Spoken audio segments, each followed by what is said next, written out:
Acuplus Interior and Electronics.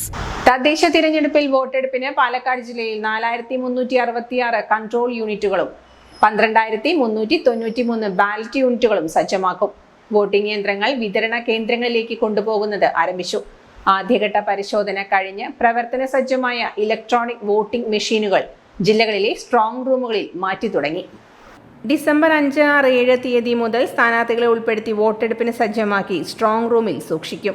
അവ വോട്ടെടുപ്പിന്റെ തലേദിവസം പോളിംഗ് ഉദ്യോഗസ്ഥർക്ക് മറ്റ് പോളിംഗ് സാമഗ്രികൾക്കൊപ്പം വിതരണം ചെയ്യും. പൊതു തിരഞ്ഞെടുപ്പിന് മൾട്ടി പോസ്റ്റ് EVM ആണ് ഉപയോഗിക്കുക. ഗ്രാമപഞ്ചായത്തുകളിൽ ഉപയോഗിക്കുന്ന EVMന് ഒരു കൺട്രോൾ യൂണിറ്റും 3 ബാലറ്റ് യൂണിറ്റുകളും ഉണ്ടായിരിക്കും. വോട്ടിംഗ് കമ്പാർട്ട്മെന്റിൽ വെച്ചിട്ടുള്ള 3 ബാലറ്റ് യൂണിറ്റുകൾ ഗ്രാമപഞ്ചായത്ത്, ബ്ലോക്ക് പഞ്ചായത്ത്, ജില്ലാ പഞ്ചായത്ത് എന്നീ ക്രമത്തിലാണ് സജ്ജീകരിക്കുക. നഗരസഭകളിൽ ഒരു കൺട്രോൾ യൂണിറ്റും ഒരു ബാലറ്റ് യൂണിറ്റുമാണ് ഉപയോഗിക്കുന്നത്.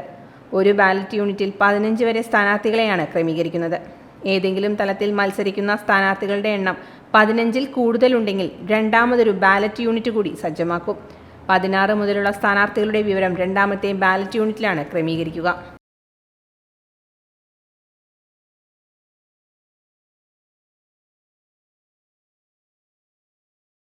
Time Kids Preschool, Mannannur road, Vaniyamkulam. Dot View News. കാഴ്ചകളാണ് ലോകം, കണ്ടു തുടങ്ങുക.